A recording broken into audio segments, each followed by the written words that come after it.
This podcast is brought to you by Amusement Warehouse Magazine, the industry's largest trade publication. We cover amusement parks, carnivals, fairs, festivals, history, safety columns. We really got it all when it comes to the amusement business. Only remaining print publication in the amusement industry on a regular basis. So if you're interested in what the amusement industry has to offer, subscribe today. You can subscribe by logging on to amusementwarehouse.com, carnivalwarehouse.com, or amusementparkwarehouse.com.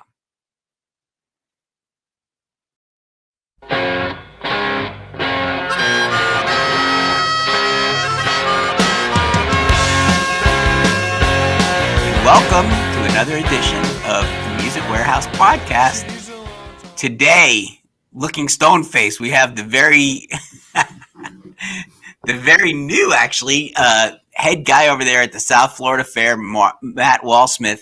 Matt, what's your exact title? Are you president and CEO? Is that what you call yourself? CEO, and I've been here at the fair for 26, maybe 27 years.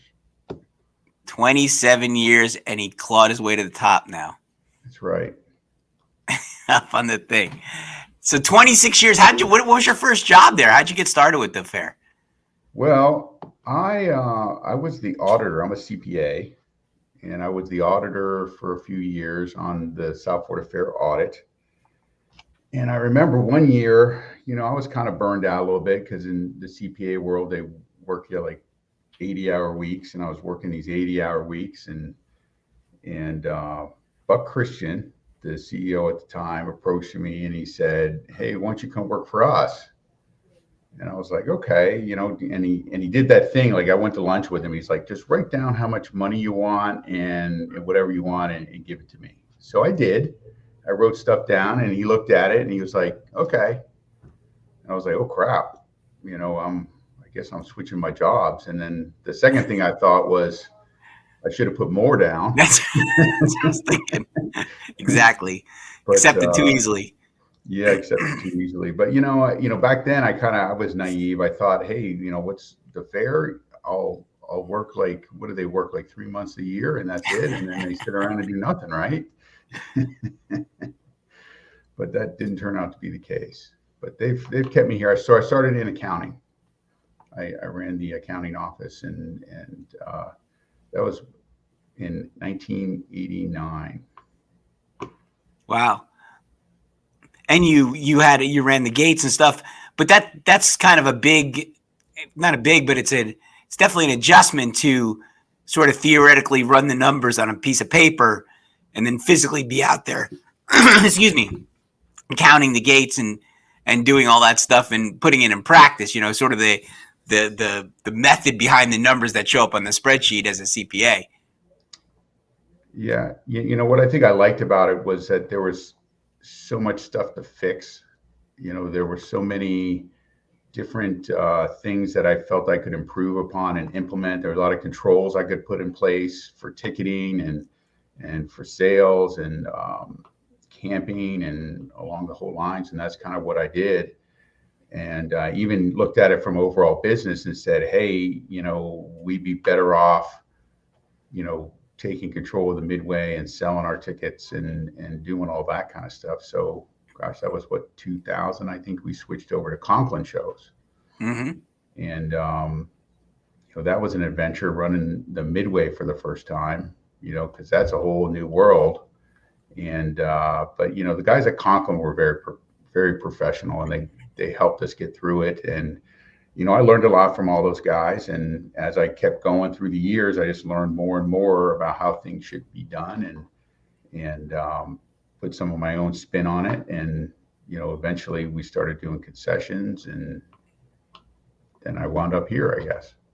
What was the biggest thing you didn't sort of plan for with tickets? Like what surprised you the most as far as actually implementing that and selling the tickets, so between what you theoretically thought might happen to what actually was happening when you actually put people on the ground?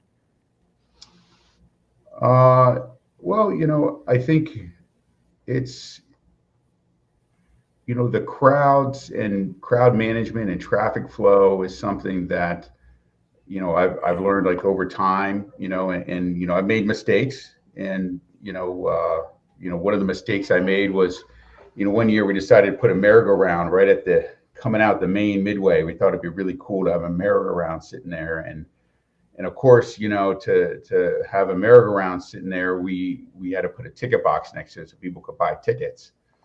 Well, everybody who came down the main concourse stopped at that one ticket box to They all buy went it. in one place, right?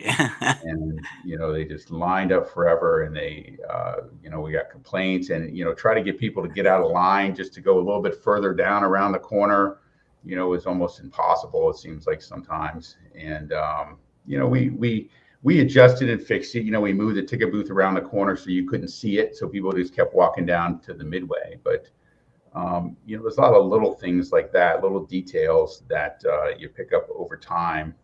How to schedule people, when to pull sellers, when to keep them, and to deal with the crowds.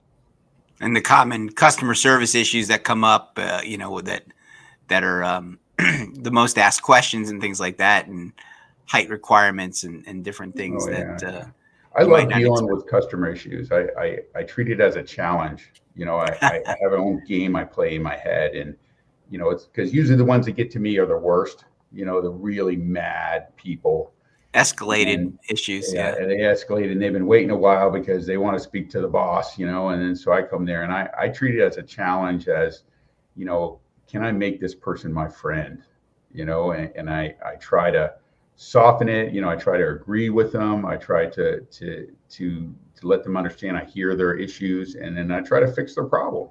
And then, you get talking to people, and then next thing you know, you got them now. They're not red in the face and angry, and they understand. And not to say they walk away happy, but they walk away, with a better feeling, a way better feeling than when I started with them. They feel like they've been helped a little bit. Yeah, you got to treat people right, and I've always felt that. I always want to treat people the way that if I was in that situation, I would want to be treated. Yeah, absolutely. I just had a complaint this weekend that I handled at an event I run, and kind of the same thing. The lady was so mad, and I explained to her how to solve it. At first, she didn't want to hear me. I said, "Ma'am, I promise you, if you just do what I'm telling you right now, everything will be fine. You'll go away." And she was so kind of spun up. It was like ruining her day. I said, "There's no reason to ruin your day. You're gonna be fine. Everything's great. Just send this email right to where I told you. You get your problem resolved.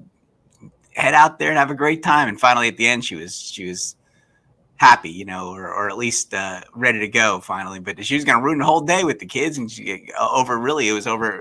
it was in her, more in her head. She thought she wasn't going to get taken care of, but we're happy to take care of her, as I'm sure you are with all those things. I know you have a big emphasis on customer service and communication there at the South Florida Fair. You're kind of continuing that tradition.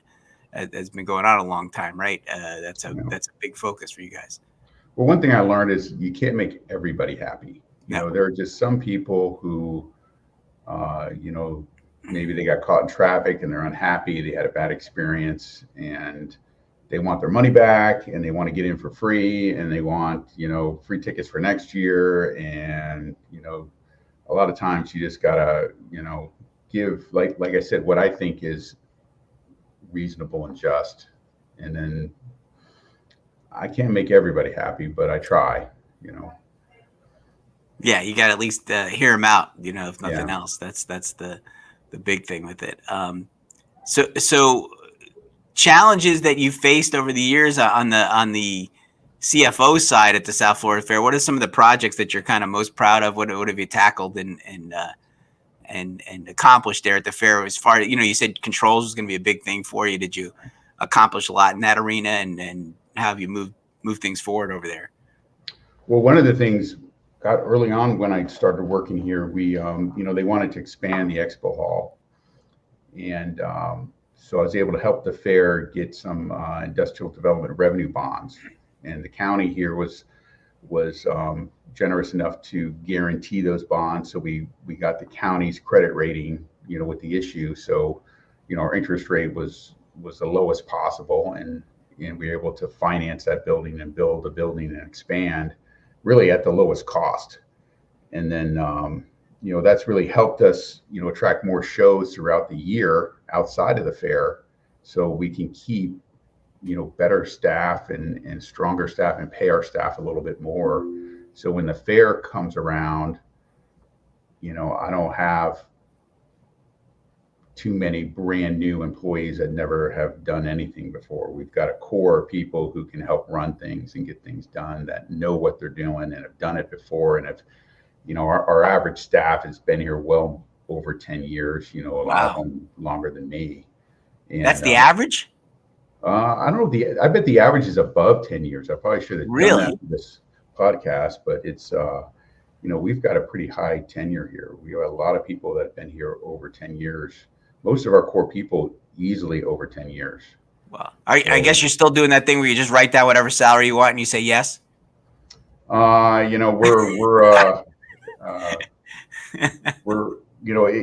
a good way to do it, because, I've learned now that you should never be the one to make the first offer.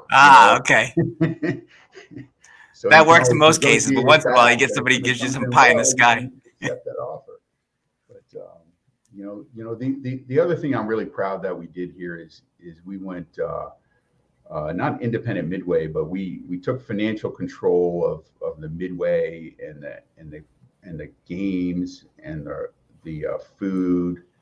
And we did that in 2000, 2003 area. And, I really prefer to be on percentage for the food, because I think it puts your goals for the vendor and the fair on the same plate, where you're aligned. Yeah, you're rowing in the same direction. We want them to make more money, so we make more money. Yeah, and we want to get more people to the fair, so they make more money and we make more money. And everybody kind of works together, instead of, sometimes, the straight sale vendors have trouble sometimes. It's a tough business to sell merch and stuff like that at a fair, but especially after COVID. But a lot of those vendors, they, I would say ever put them on percentage. That would be crazy. But, it's just tough for them to make their nut to keep doing what they're doing, I think, sometimes. Yeah, there's less of those guys, definitely, or less of a variety. I mean, big fair like yours, you still get a nice selection, but in general, there's less. But and you're real smart about that with the concessions, because the only way, if you're on flat, if you just get a guaranteed rent on your food concessions, the only way you get more money is by booking more, right? But the way you have it, it's driven. Your purposes are aligned, or your goals are aligned. So the more people you get, the more revenue that the food vendors take in, so they're happy, and then you get a bigger or more money from your percentage. So your goals are aligned. The more people that come through, theoretically, the best everybody does, and you don't have to book more to make more. In other words, right? You can spread them out, and you can put more seating in. Right. You can put more amenities and benches, and you can still make the same amount, if not even more money, because people will, when there's a comfortable place to sit and eat, they'll stay longer and they'll spend more money. I mean, that's proven. Yeah, absolutely. And so how did you kind of at least take over the administration of the game part? What did that involve? Well, a lot of that, we depend on our midway partner to help us with that. But, we book a few different games here and there. But, I think it comes down to, with games are tough. I think you got to have them. You got to make sure they're fair. And, we kind of really depend on Frank to help us find games, side check that is. But we also book a couple ourselves. And I think the key is that you just don't book too much. You have the right mix of everything, of merch and games and rides and food. What about entertainment? Like, what do you, as the CEO now, as the top guy, what are some of the areas that you have a strong financial background, obviously, and you've done all those sorts of things in the controls. What are some of the areas you're endeavoring sort of to learn a little bit more about, that you didn't concentrate on as much in your former role, that you're tackling as a challenge in your new role? Well, marketing is a big one, because marketing is a tough analysis. I think somebody told me one year that you're wasting half of your marketing dollars. You just don't know which half. And the financial side of it is difficult sometimes to draw an analysis, and a lot of marketing people like to uh, correlation is causation kind of Right, scenario. right, Oh, look, right. I spent more money on this and my attendance is up. And those are tough for me because I kind of like to look at everything. I think the weather has a huge impact. Of course. Marketing is important, but marketing from year to year, I think if you change something big, I think it takes a while to see that change come about. It's not an instantaneous thing. Now, the internet now with all the social media marketing, that's kind of changed everything around. You can get a lot of quick feedback. How many people looked at your ad? Right. And I think the numbers are pretty reasonable. How many people clicked, and how many people bought? And I think that's stuff that we didn't have, 15 years ago. But it's good to have now. And we actually have two social media kind of people who just focus on that. And I think it really works. I think that's the future to me.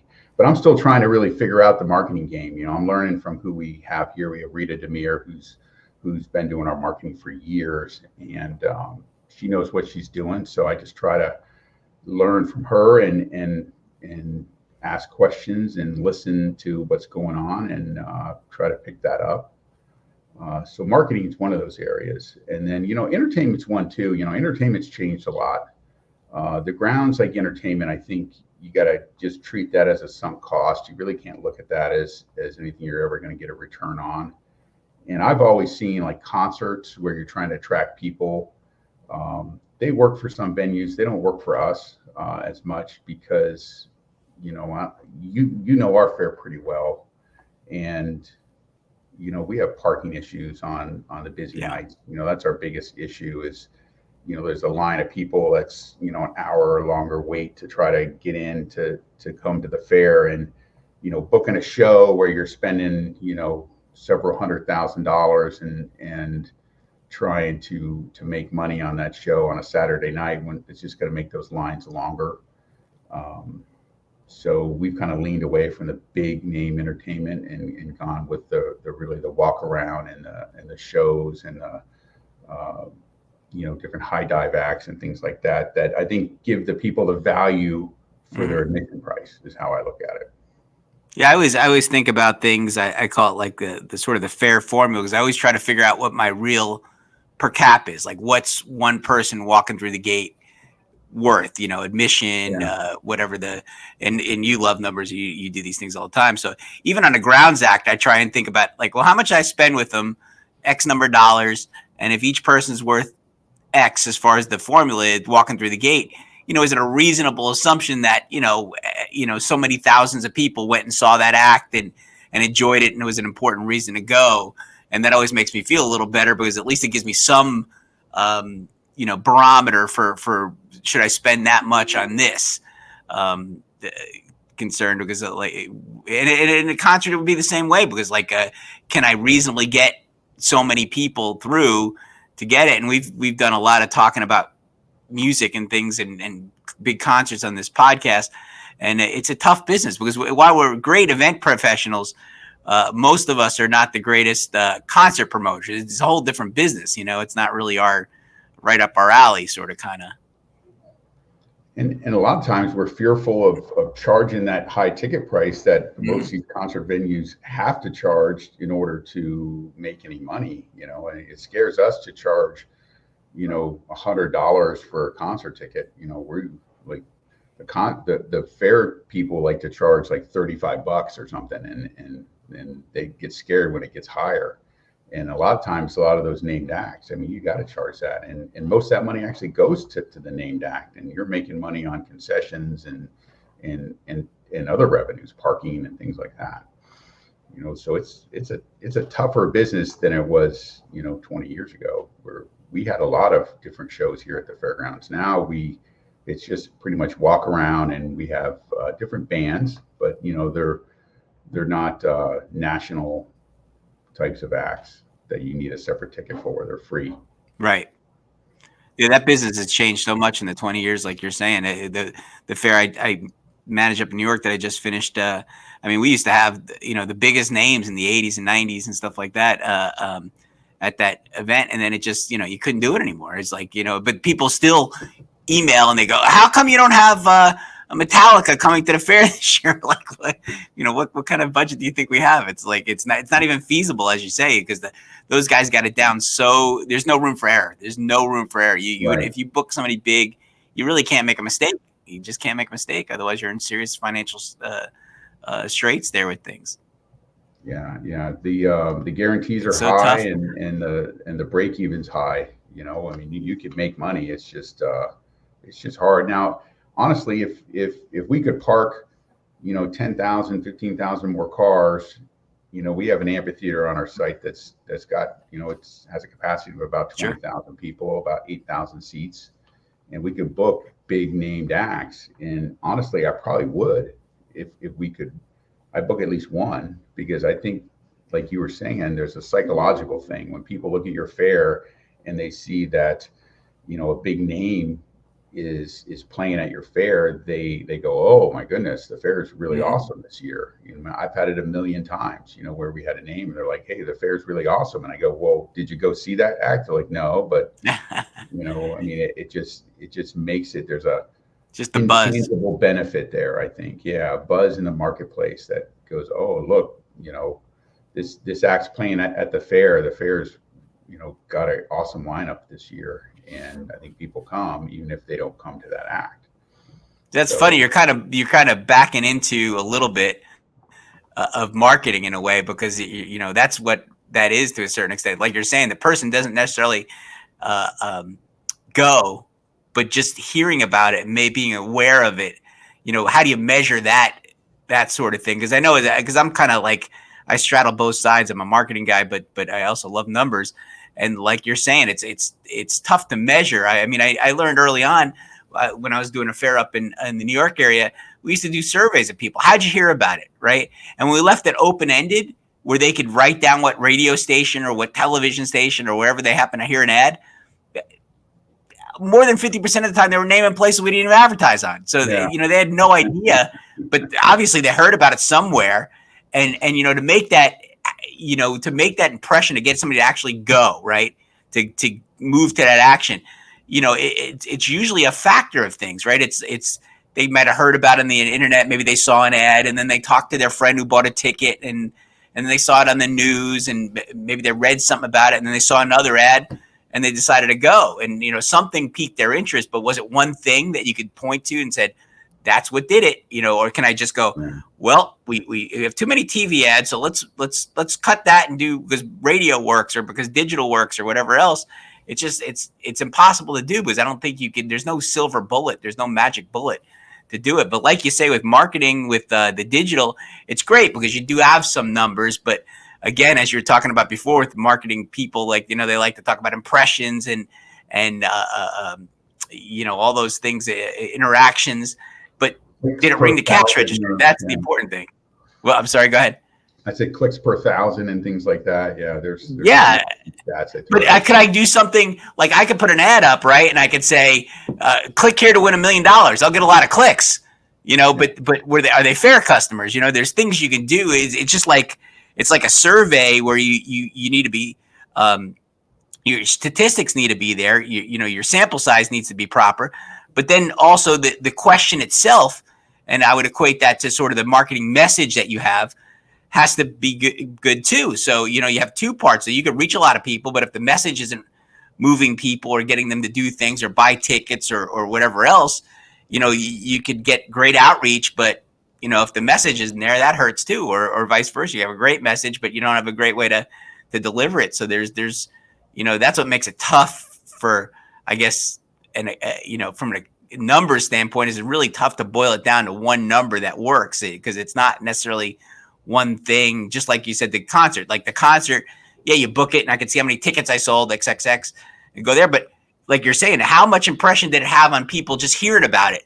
Because there was, even if they didn't go, how many people heard about the fair, or how many people got excited about the fair, or thought it was more because you had the concert. Now the concert itself you didn't sell the ticket to it, but somebody got excited about it because it was there. And, how do you measure that? That's a tough thing to measure, per se. Yeah. It's tough to put a financial number on it or a value. But, I think, and there's so many other things. There's, how good is your midway? How's your food laid out? Do you have good food? Do you have a variety of food? Do you have a good, ag exhibit? Do you have other attractions? And I think the whole package, I think doing that year after year, I think the public in the surrounding area, they expect it and they know they're going to get a value. So they come to the fair anyway. Right. And I think there's certain people out there that are just fair people who are going to come to the fair year in and year out. And, we got to work hard to meet their expectations. So their experience is good coming in, because that's what worries me more than anything is honestly, is people have a bad experience coming into the parking lot, or, stuck in traffic, or, something along those lines. And they go, oh, I'm not coming back. Right. You can never Too much measure of a hassle. How many people in that 1 hour traffic line turned around and went home and didn't come back out. That's the one that I think about a lot, because I really feel, for us to grow, we've got to be able to accommodate more people, and not just jam them in there, but they can have a good experience. And, that revolves around more parking, and to get them in, get them to the gate, get them through the gate fast so they can go out to the fair and enjoy themselves. Yeah, that's a super important thing, because people are, especially nowadays, they're so in the convenience and the experience is so important to them, what they're doing, and if we forget about that, and like you said, they're stuck in traffic for forever, it's gotta. You would think, at least theoretically, it's got to hurt. Although I know a couple fairs where, they're in a place where there's one road in, one road out, and you wait forever to get in. But people seem to, still come back year after year. But I think, like you're saying, was that? I said, God bless them that they come in exactly. year after year, But I think, like I always think of the acts, like I think you touched on just a minute ago, as being sort of a binary thing. There's acts that draw, or things that draw people there. And then there's all the stuff that's there that they know is going to be there, and you're going to have a good time when they see it. They're going to like it when they see it. So, finding a good mix of that stuff, and I think that's where marketing comes in too, is like you say, you have food, you have this, you have that, but finding, and I guess PR to a large extent too, is figuring out what you can highlight, what's going to be interesting. Yeah, we all have food. Okay. But what foods, pick out however many foods are going to maybe drive the needle a little bit, to feature and to make a big deal out of it, and whatever things you might have, whether it's, some new baby animals are born in the animal exhibit that you have, or whatever else it might be. You got to kind of make stars out of things that the average person wouldn't necessarily think about as being, a draw or something to really highlight. But there are a lot of things you can really highlight and make sound super exciting to people that they didn't know about. It's identifying those things and really getting the push behind them. That's so neat. But you guys do a theme. Is it every year you do a theme with the thing? I know the Mardi Gras stuff. Since I've been here, we've done a theme. Yeah. So, it's the theme, in my impression, it's a good way to engage the public. It's a good marketing thing where, it gives the news people something to talk about and something to put out there. And then sponsors like to attach to it too, and it helps tell a story, about what we're doing, and it's different like every year. So I think it gets buy-in, and then sometimes the theme will also help us get engagement with other areas that we normally wouldn't have if we didn't have the theme. Depending on what the theme is that year, you get different community involvement from the theme. Yeah, it's work. I mean, you got to, because coming up with the theme is one thing, but then actually implementing things so that there's some meat on the bones of the theme is really important, because you guys did like the Mardi Gras theme you came up with a few years back. That really turned into something huge with the parades and the floats and all that fun stuff. Yeah, I think we've even kept that parade because it was so successful. People really liked it. So whatever our theme, like last year, was dive into the fun, and we were doing floats, kind of theme to that theme, but we were throwing beads like Mardi Gras, because people like it so much. So that works out from year to year. So sometimes we get nice little things to add on, and but every year it makes it interesting. So it's not just the same thing year after year. We get the opportunity to take a whole big area because it's a whole Expo East hall that we dedicate to the theme, and do something different and new. And it's Yeah, right I think the great thing you guys do too is you put some, like I said, some meat on the bones of the theme, because a lot of fairs, those not of your size or those of your size or smaller fairs, they feel that it's really important to have a theme. Which, okay, great, have a theme, but if the theme doesn't mean anything except for just 17 day or 10 days of never ending fun, well, what does that mean? Do you have some kind of program behind it to draw the people in to do that? Like a marketing tagline than a theme in that case. You're just right. And I'd rather see them do a marketing tagline where they use that than they use that forever, and it's woven into what they're doing. But if you're just changing your theme every year, and I've written about this a couple times, I've been in some situations. I know one fair in particular, they spent a lot of time picking a theme. A long time picking a theme, and wrote down dozens and dozens of places and talk to this one and talk to that one, but they never really did anything behind it to make the theme anything. And they came to me as a marketing person, and they're like, well, what do you think? And I think I was a little too honest. I said, honestly, I don't really care, because it really doesn't matter, but whatever you pick is fine. It's not going to change anything. We're just going to have to adjust the marketing to include that theme. But if you don't have, and what you guys do, I think that is so awesome, is that when you do come up with a theme, you really do all that programming behind it to push it, and that's what makes it meaningful, instead of just coming up with a bunch of words that mean something to someone. Yeah. The same thing with anniversary. I talked to a fair manager. I remember when I was first getting started. I forget who it was, but a pretty prominent person, and they said the only people who care about anniversaries for fair are the fair. And I've really, when you drill down on that, I think there's a lot of truth to that, because if it's your 100th year or whatever else, are people coming just because it's your 100th year? No, maybe if you do a lot of promotion, a lot of themes behind it, and something might work. And I know it means a lot to the fair, but is it going to move the needle for the customer? I'm not really so sure. I think he's right when he said that. It's a interesting thing. I think it gives you that extra news coverage sometimes, because sometimes you have to buy into that, and then they throw that out there, and then it lets you do some promotions that, like when we did our 100 years, we did a whole bunch of promotions on the 100, like dollar this or whatever, or the first 100 people, get this for free. And I think that really resonated with people. Absolutely. That makes it fun. And you guys, like I said, you guys really do. It's not just a meaningless slogan when you put something out there, whether it's a theme or the 100th anniversary or something else. You program the whole fair around it, which is a lot of work, and it takes a lot of creativity and a lot of organization to do. And it's really great that you guys really put a lot behind it, because without it, it's empty. Because like you said, it's just a facade. The person's going to come in, if you dive into the fun and there wasn't a single thing about water or anything else, people like not that they really care, but they would just go, oh, okay, let's dive into the fun this year. What does that mean? But when you make it mean something, you had superheroes a few years back, right? With some kind of superhero theme, I remember.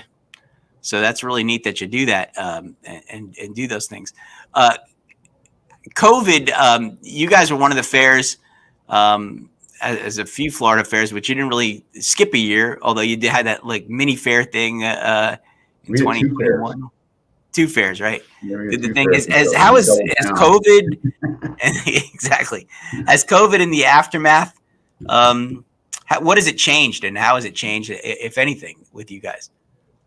Well, I think, COVID was a challenge for staff. It was a challenge for everybody. And I think it made our staff stronger, and it made them more resilient. So now, I think they don't sweat things as much as they used to. It used to be the stress levels probably were higher before that for the fair. How everyone gets stressed out, the fair's coming and we got to get ready. And I think people now understand that we can handle it, and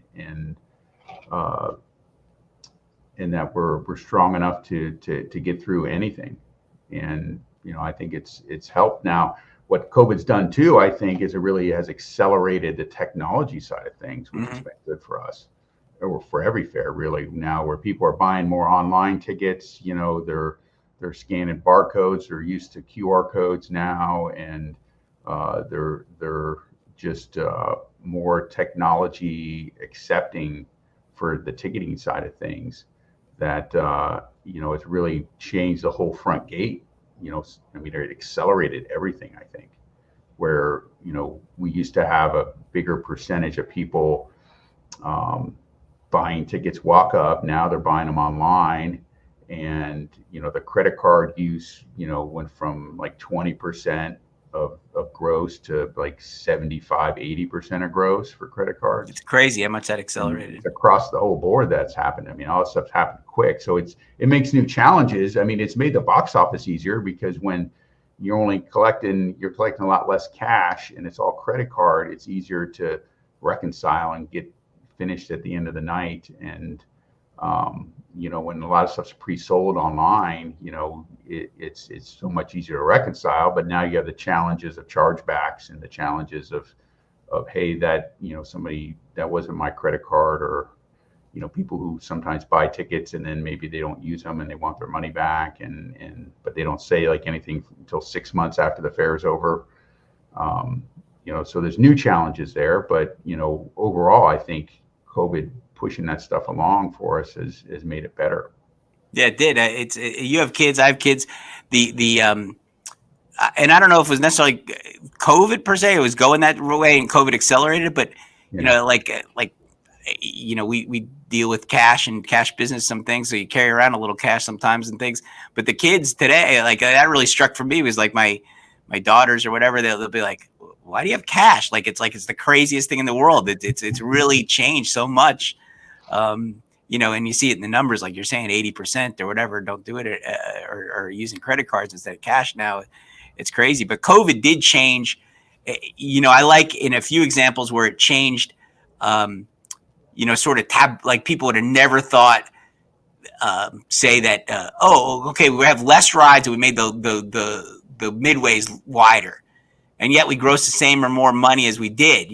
Like if you would have just come up and asked about that in 2019, a lot of fairs would have been like, no, we need this, we need this, or we need that. And, your operations and things you're doing with ticket boxes or using ticketing systems or kiosks or all those things, like you said, it did accelerate, but it also, kind of just out of necessity. They say necessity is the mother of invention to a certain extent, but in this chance, I think necessity caused some change that was needed or was on the horizon that could have been done, but it made people do it. And then they said, oh, wow, that did work. I guess an example in the corporate world is remote working, where people still today are working remotely instead of having to go into an office and, doing the things that they had to do. So I think it did force a lot of people to try things that they weren't necessarily going to try, and they worked, and now they stayed, right?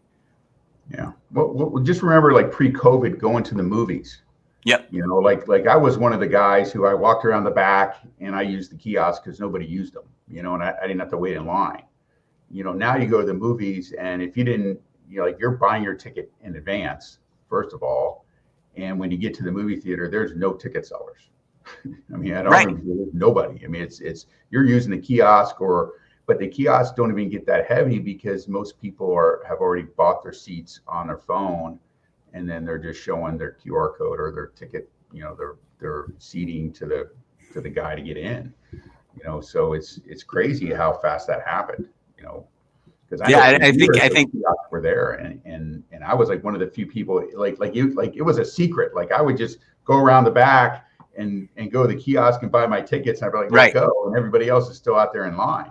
Well, you're a technology guy like that. You're always first on the on those fronts. But I think you kind of you're also just gave sort of a vision for the future, because I think we're actually kind of hanging on. There's so many things where we hung on to something, whether it's newspaper advertising or something, for the longest time, and then finally it went away. But like you're saying, with even the kiosks, I think are done. I think they're done, but we don't realize they're done. The whole idea of a front gate is done. Your phone is your ticket, right? So even on the rides, there's no reason you don't buy everything when you're at home and go right to the ride, right? I mean, there's no reason to stop. There's really none. I mean, maybe 5% or 10% of the people don't have a phone, or they're, older and need a little help or something like that. But by and large, there's no reason to stop anywhere or to do anything as you go in. So the whole concept of having that one entry point where you have to have it staffed and manned and all those things, that, I don't know, in 5 years, you may not see that much anymore. People might go right to wherever they need to go and start going, right? I mean, it's pretty clear that that's gonna happen. I know we spent a lot of money on kiosks and a lot of money on those things, but they're gonna be obsolete pretty quick, I think. Yeah, I think fairs will be a little bit behind other businesses because generally they are. But yeah,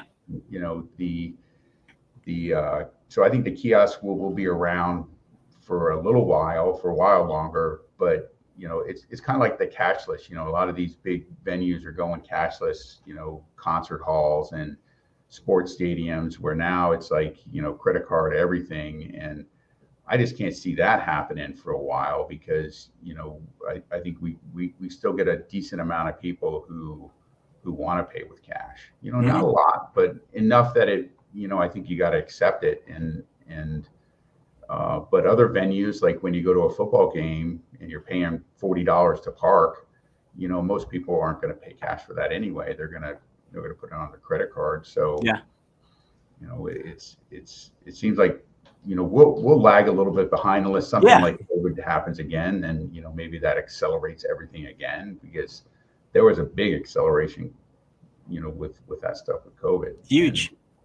And I think it's helped out. And like you said, widening the midways and putting in more amenities. I think some people could do that. Like even with us, we took our slower fare and we implemented the fun tag system on the midway, mainly because we couldn't get sellers to sit in ticket booths, with the COVID like situation. And it let us adopt it easier because we had a slower event that wasn't as much stressful. When you have a big event and you have a lot of your revenue rides on how you do in that 17-day period, you don't want to make any drastic changes, but I think COVID let you do that drastic change because you had that slower fare where you're like, okay, let's see what happens, force some change to happen. And I think a lot of good came out of that. Yeah, it kind of stripped off. In a way, it was fearful, but in a way, it stripped off the fear because you tried things that you felt were necessary. That you might not otherwise have changed. Like right now, if you had to go away from kiosks right now, like if you're somehow forced to, you could operate. You could do it. Like just like I described. But like you said, the trepidation or the hesitancy is going to come because, oh, I wonder if everybody will be this, or I wonder if we're missing some, but.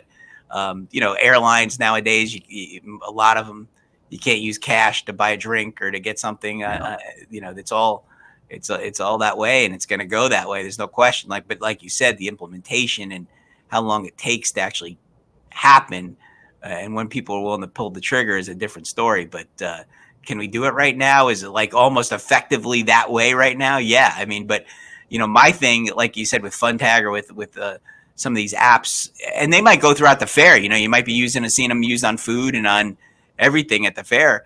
But when we started doing that, my thought again was, we focus so much now on marketing of like, oh, when you come to the fair, get this app and then do that. No, like now we should be focusing on them when they're still at home or on the drive there or whatever else, because all that stuff can be done before they get there, and that'll ease the efficiency or of getting through the lines and all the things you're talking about too, with getting in and moving along. So it's a great world, and you're a perfect guy suited to tackle it, because I know you love that stuff.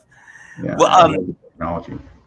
Taking a little pivot, you touched on it before for a second, but I'm always intrigued. And it's another one of those perceptions. Probably when I don't know if when you're a CPA, because you're a pretty smart guy with it, but you probably thought of the fair as the business for the fairgrounds, but that off-fair revenue or the non-fair revenue is a huge. Oh.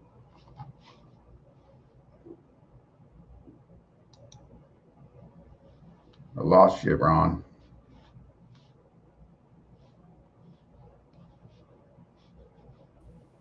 Oh, we're back.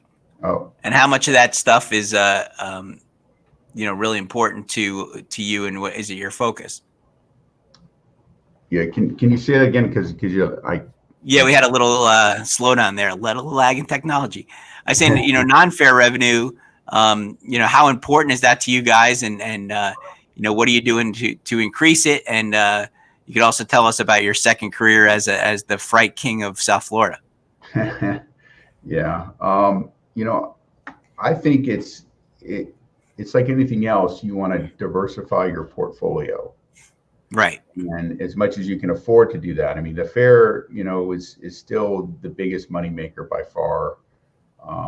But if you can bring in other shows throughout the year to help pay the bills, and especially in a year, let's say you have a rainy fair, you get the best marketing, the best rides, the best food, and if it rains for a whole bunch of days in a row, people aren't going to come. And you have to be able to survive those kind of things, and that's how I see it. Is if we can push or earn more revenue off season, then I mean we're still going to maximize our fair revenues, but it gives us that rainy day kind of fund. So we've done it through expanding our halls. Like I said earlier, we borrowed some money and we built a new hall years ago, and we're looking at doing another one soon, when we can figure out how to pay for it.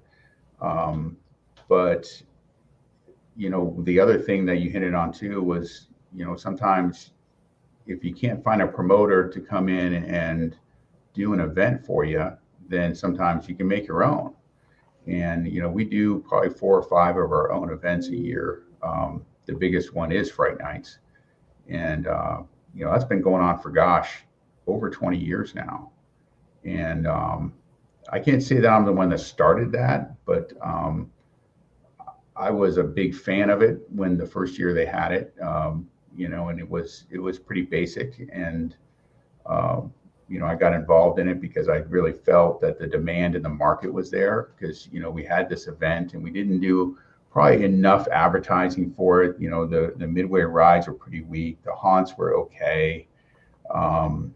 But it was well attended.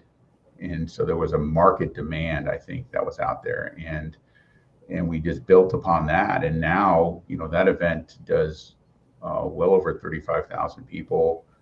I think it did like 1.6 million, like at the gate last year. Wow. And and the profit for it is actually our second highest event next to the fair. But there's other events. I mean, I'm not saying that you have to go out and do your own events to make them, because it's hard, and you can't.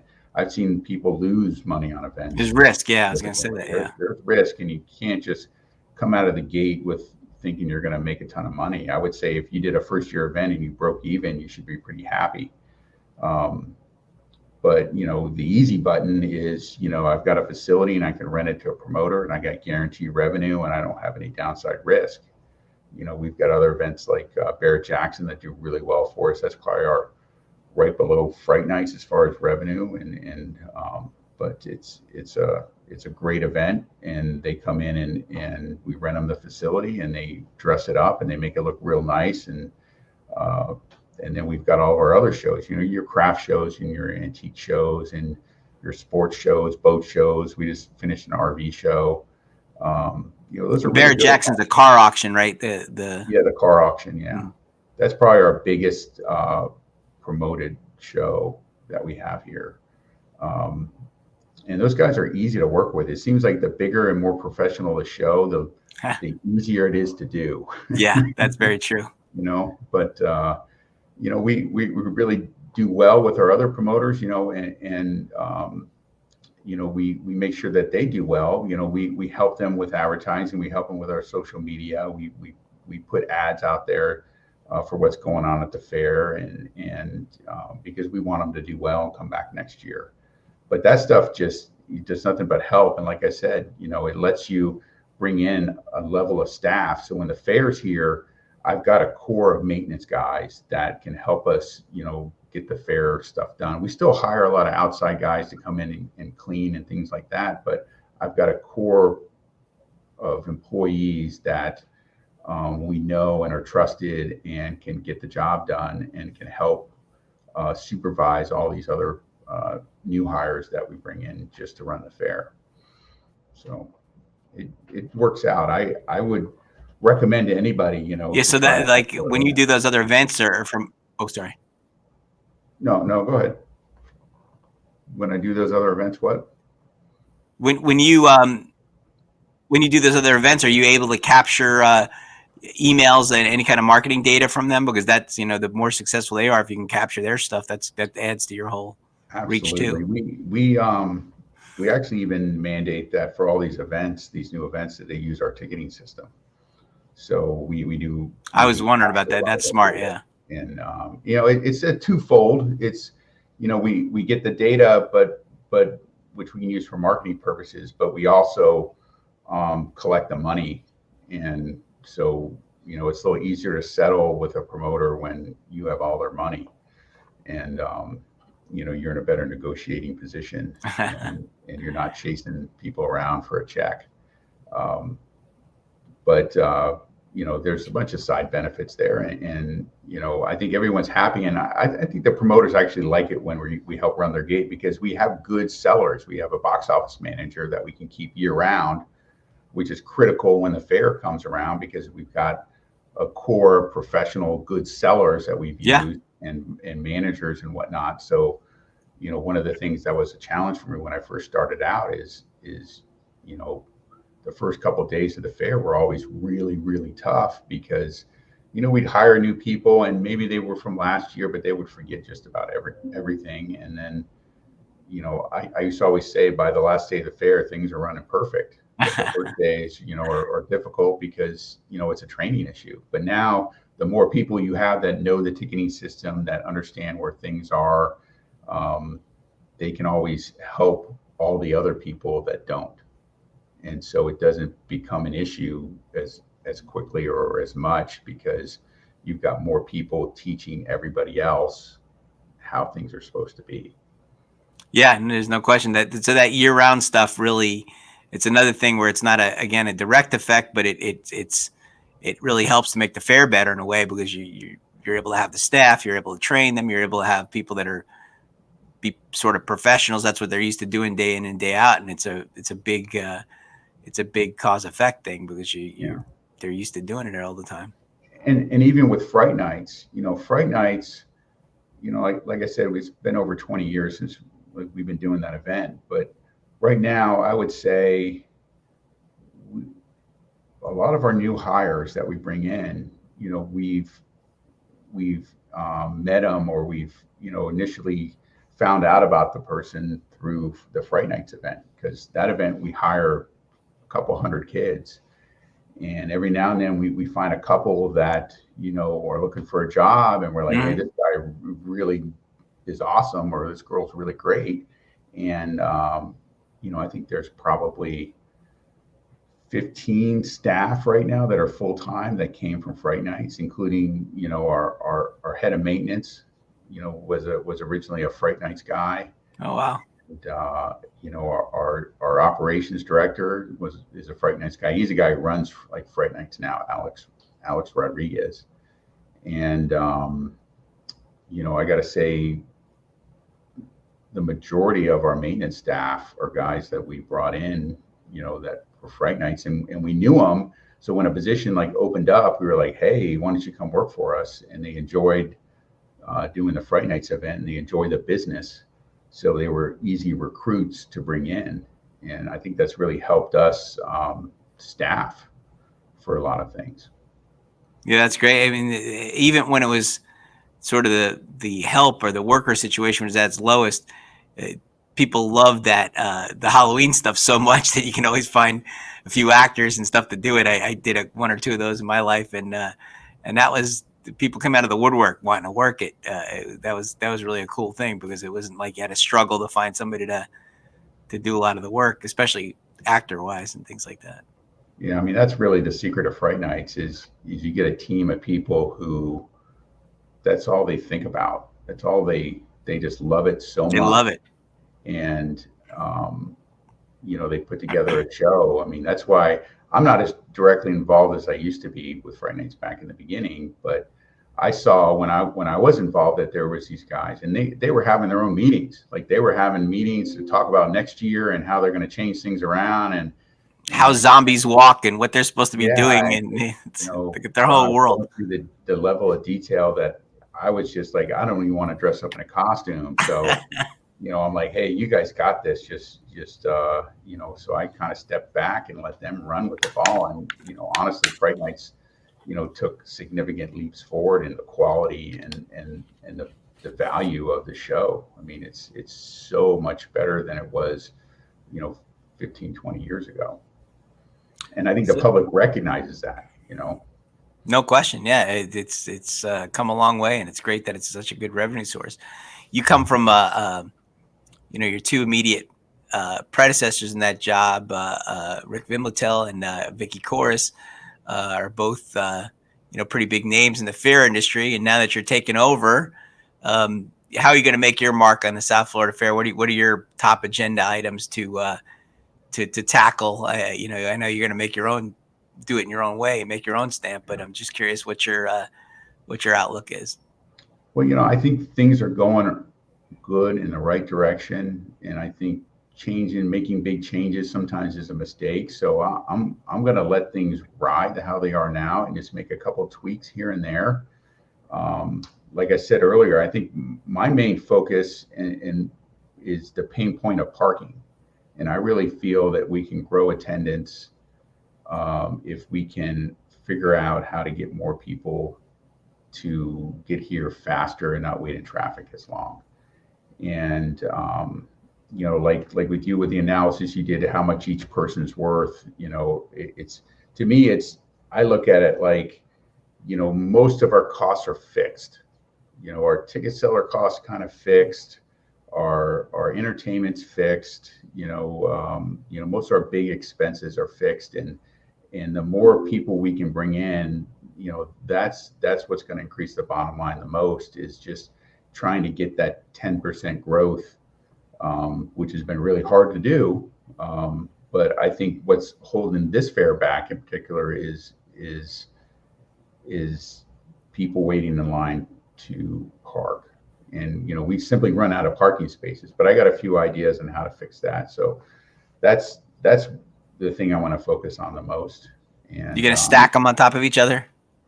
Yeah, well, there's some areas adjacent that we might be able to develop, but honestly, it's a tough problem because it is.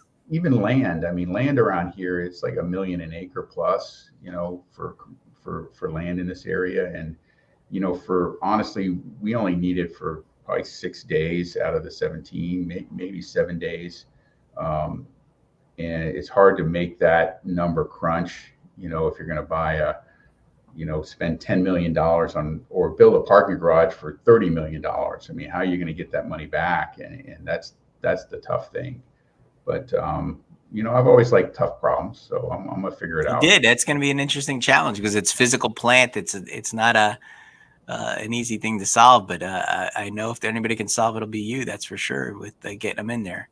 Yeah. There's a lot of other fairs out there that I like to go see that don't have a lot of parking, but seem to be able to get people in. And have you thought about like issues with time, like getting them in at different times, or trying to alleviate when you're busiest? It would be another obvious, sort of low hanging fruit solution there, or obvious. Even trying to do specials, maybe. We've charged for parking the last couple of years where. One of the things I kicked around and we haven't made a decision on it yet, but what if you do a special where you say, hey, if you got 6 people like in your car, you park for free or something like that. You try to increase the per car ratio of people. And then, we're looking at doing a parking study too, and try to get somebody else to look at it, what they can do and what they recommend. That's an interesting thing, though. The more people in the car, you park for free, or if you come in before a certain time, you park for free. If you're Yeah. if your entry times are lopsided, and you can solve that. But I know it's going to be an interesting process and challenge for you, definitely moving forward. But I know you're with your knowledge of the fair and all the things that go on, I'm sure you'll come up with an innovative solution that'll make a good mark on things. We should do have some serious physical plan issues. So, believe it or not, we've been talking for an hour Wow. on these Quite things. quick, huh? Super. It did go quick. It went really quick. It's always quick talking to you because I always fascinated by the way you think about those things. It's really neat. But I wish you all the best, and thank you so much for coming on. New into your tenure there at the South Florida Family Fair, and I'm looking for big things from you, buddy. Well, I'm gonna do my best, man. I know you do. It's great Thank you so talking to you. much. All right. This podcast is brought to you by Innovative Ticketing is the ticketing source made for the amusement industry. Our staff of professionals can guide you through your setup, assist with customer service, even on the weekends when you most need it, and help increase your sales through promotions that work. Innovative Ticketing is the ticketing source made for the amusement industry. Sign up today at innovativeticketing.com.